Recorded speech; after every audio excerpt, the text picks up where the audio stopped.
Vous êtes photographe et vous allez faire votre première exposition, ou alors quelqu'un est venu vous proposer de vous acheter vos photos pour la première fois. C'est un super bon moment, c'est un super grand moment dans la vie d'un photographe. Cependant, il y a toujours cette question du combien je vais faire payer, comment je vais tarifer mes photos. Et du coup, cet épisode va vous donner des pistes et répondre à cette question.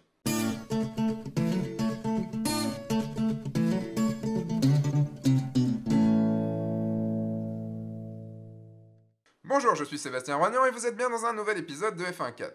Cette étape de devoir tarifer pour la première fois mes photos m'est vraiment arrivée l'année dernière. Rappelez-vous, je suis passé voir Art Photolab dans cet épisode-ci, et juste après, j'ai réalisé ma première vraie exposition. C'était un super bon moment. Cependant, comme je le disais dans l'intro, je me suis très vite demandé à combien je devais proposer mes photos, à combien je devais en demander.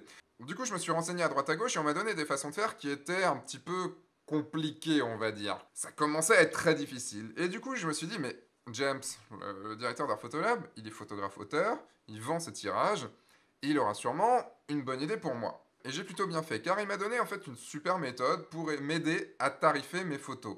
Enfin, je parle de méthode, je parle surtout d'état d'esprit. Alors pour mieux vous en parler, je suis retourné voir James pour qu'il vous en parle directement. Donc on est parti, direction Art Photolab. Bonjour James. Salut Sébastien. Peux-tu nous rappeler ce qu'est un tirage d'art? Un tirage d'art. Alors, la définition d'un tirage d'art, c'est déjà un tirage qui est prévu pour durer dans le temps.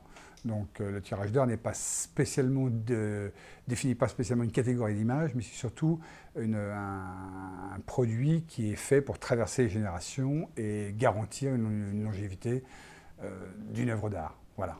Pour bénéficier d'une TVA à taux réduit, il faut que le tirage vendu soit inférieur à 30 exemplaires, tout format confondu. Voilà.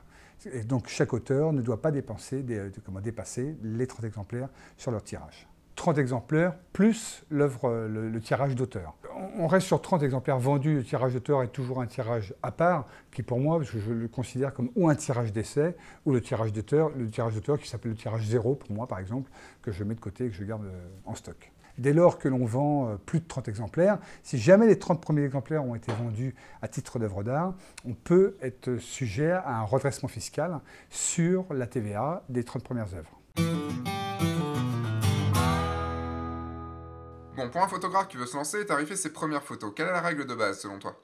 Une fois de plus, tu t'emploies un mot que je n'aime pas trop, c'est le mot règle. En l'occurrence, il n'y a pas de règle en la matière, il y a juste des choses que l'on sent.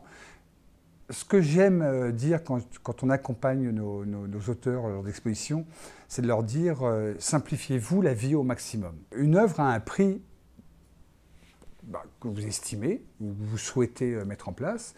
Pour moi, quel que soit le format est un coût de fabrication qui vient en plus de l'œuvre, et vous apercevrez que le delta est assez faible. Je veux dire que vous vendiez une œuvre en grand format, je sais pas, en 70-105 et une autre en 40-60, le delta de fabrication il est assez faible. Donc en soi, c'est compliqué de justifier pour moi, à mes yeux, un tarif en fonction du format.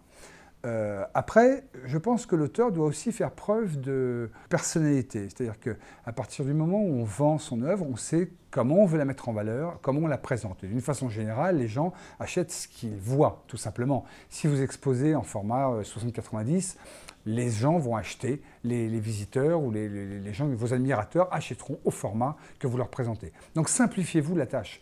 Après, rien n'empêche. Après, des auteurs me répondent carrément l'inverse en disant qu'en effet, ils préfèrent faire 30-40, 40-50, etc., etc. C'est un choix. Moi, dans ma démarche, je préfère simplifier. Après, le client me demande un format plus petit, il n'y a aucun souci, ou plus grand, il n'y a aucun problème. Ça ne joue pas sur ma valeur de vente. L'œuvre a sa valeur qui est fixée à la base. Je préfère appliquer après des augmentations en fonction des numéros qui avancent. Plus j'en vends et plus l'œuvre est chère. Évidemment, plus je m'approche de la fin de la série, au plus l'œuvre a une vraie valeur, puisqu'elle a déjà été vendue. Y a-t-il une règle commune sur le marché? Il n'y a pas de barème vraiment sur le marché. Il y a plein de règles, enfin, il y a plein d'us et coutumes ou plein de façons de faire. Déjà, ce qui va vous inciter à donner une valeur, à mettre une valeur sur l'œuvre, c'est ce que vous souhaitez en faire. Vous souhaitez en faire une série, un grand tirage, une quantité, on va dire 30 exemplaires par exemple. On reste dans la qualification d'œuvre, hein, d'accord? On n'est pas sur des tirages à 500 exemplaires. Si vous vendez à 30 exemplaires ou à 5 exemplaires, il est évident que le prix ne sera pas le même. Donc, Ça, c'est déjà une première décision que vous devez prendre et vous devez déterminer à la base.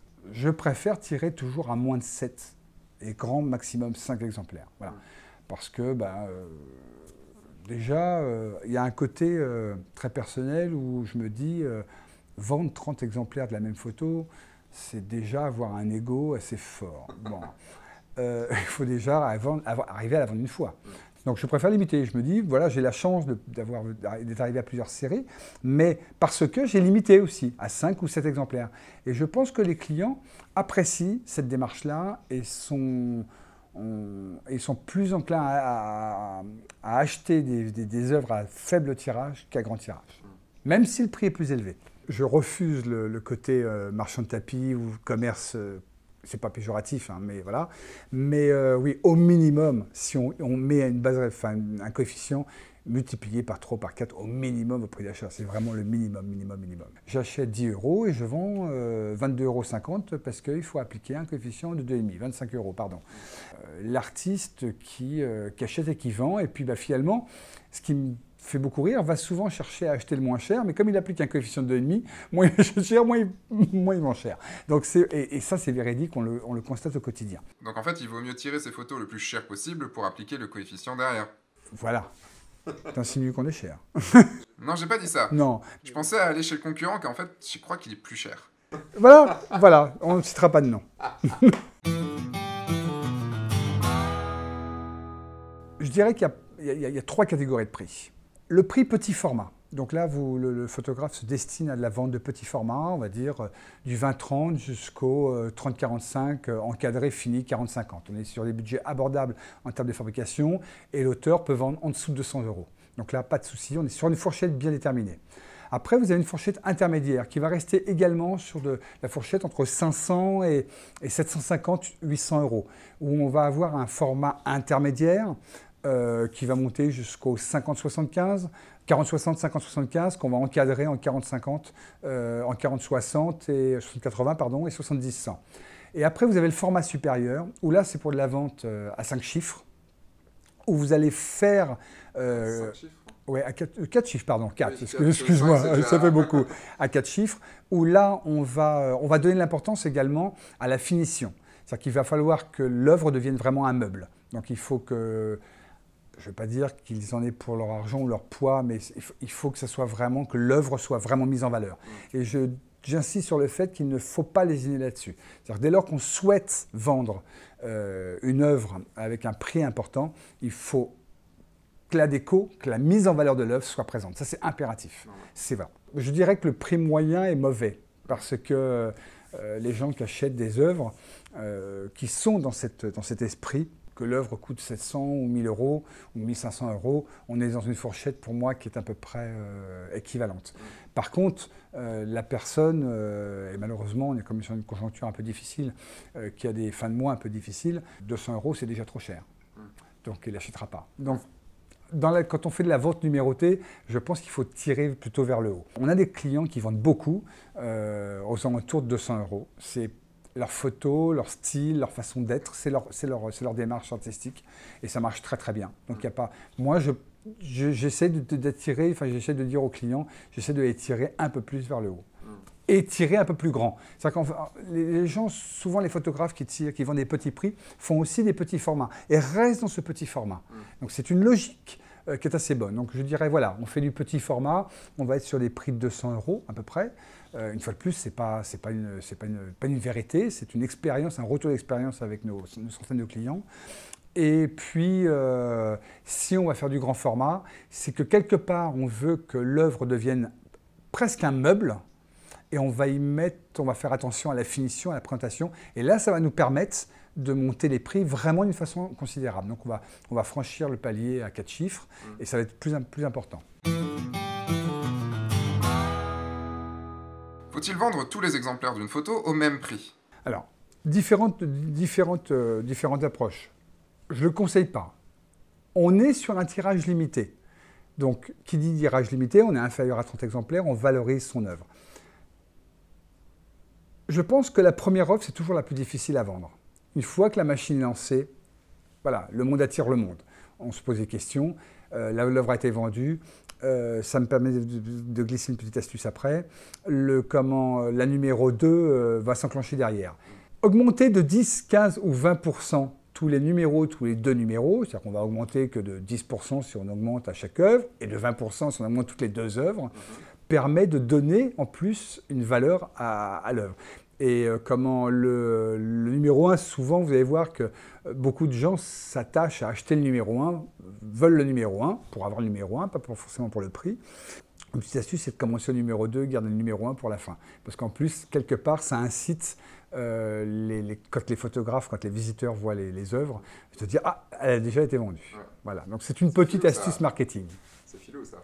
Non, c'est pas filou, c'est une petite astuce marketing. Et puis ça permet de réserver la numéro 1 peut-être à quelqu'un qu'on aime et qu'on apprécie, parce que c'est aussi ça la photographie, c'est savoir faire plaisir. Et quand vous faites un cadeau, il peut arriver aussi de faire des cadeaux, d'offrir la numéro 1 est quand même un beau cadeau. Voilà. Bon, un cas particulier. Est-ce qu'on peut avoir différents formats et l'assumer? Du genre avoir une photo en 8-4, donc 8 moyennes et 4 grandes. J'en ai parlé à un photographe il y a quelques jours qui vendait ses tirages de cette façon-là. Alors, c'est une autre approche. C'est là où, une fois de plus, là, c'est une approche d'un photographe intelligent qui réfléchit à son marketing produit.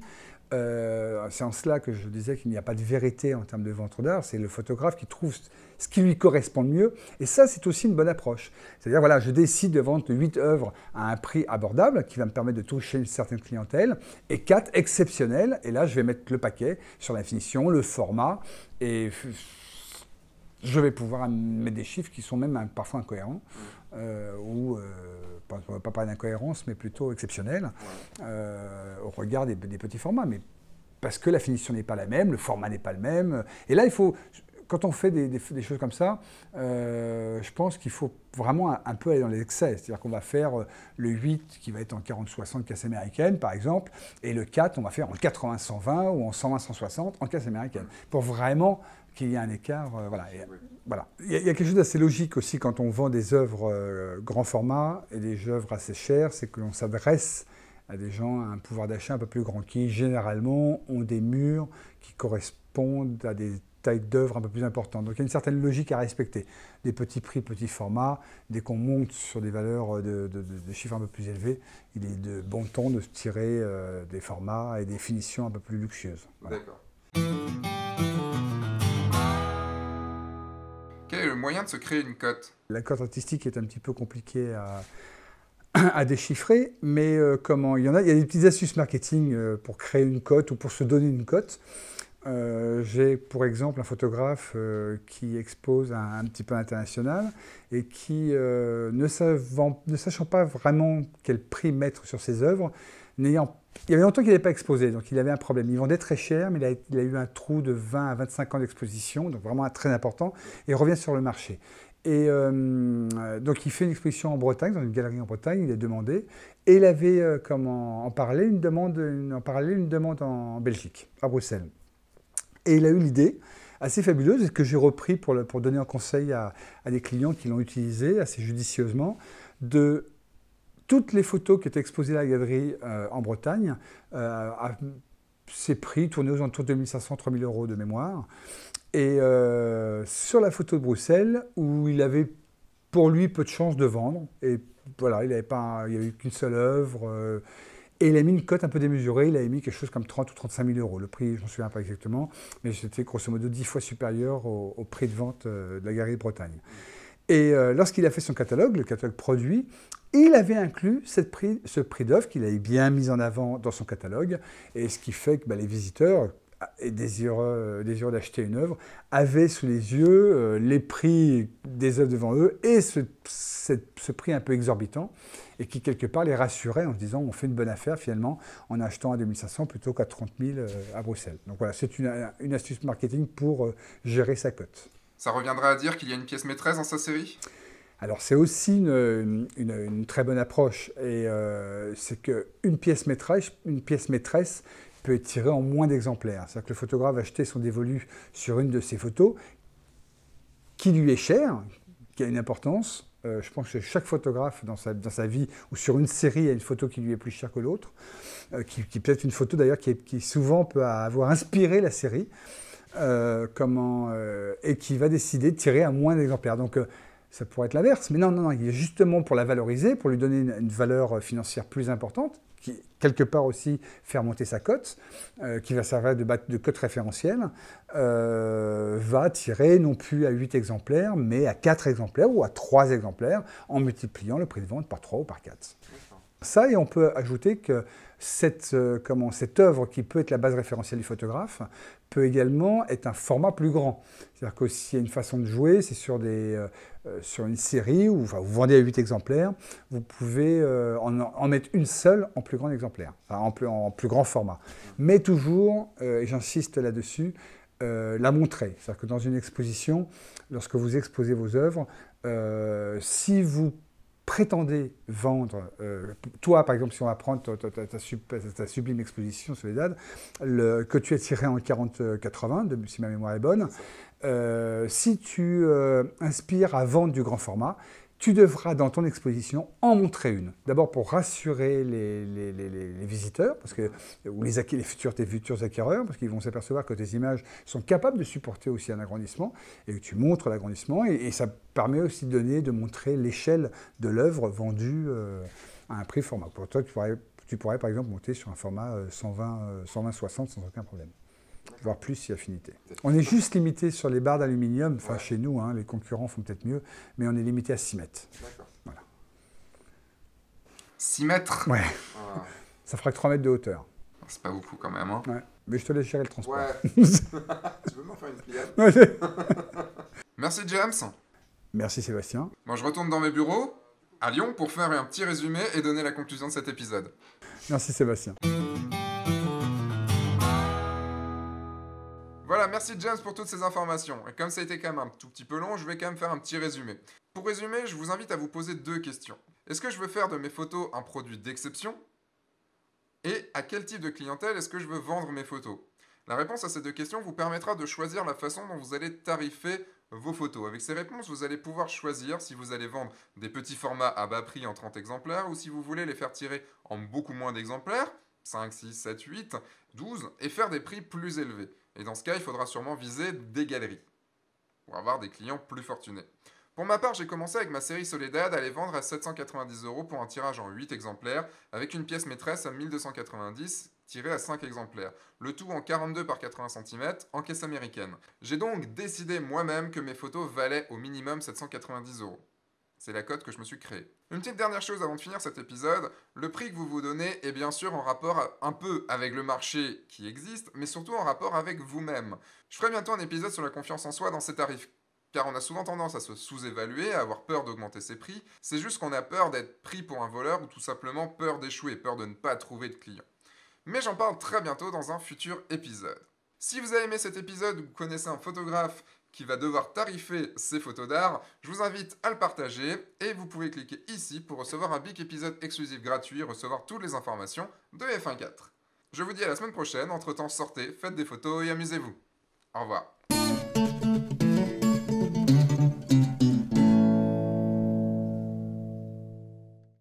Non, c'est juste que voilà, savoir si je me retiens de dire des conneries ou pas. Non mais vas-y, les conneries on s'en fout, il y aura un bêtisier. C'est-à-dire qu'en fait, souvent, ce qui arrive, c'est que quand Francky met ses doigts sales sur les tirages, on les passe à la machine à laver. Voilà, ouais, c'est ça. Francky passe à... On les lave à 30, les tirages, et après, il les étend. Mais ça fixe les couleurs à 30, Ouais, pas de... exact. Ah, non, on met les lingettes pour que les couleurs partent pas. Comme ça, on met noir et blanc et couleur en même temps. Voilà. Les mecs, vous devriez embaucher. Ah, ouais, mais oui, il est bon.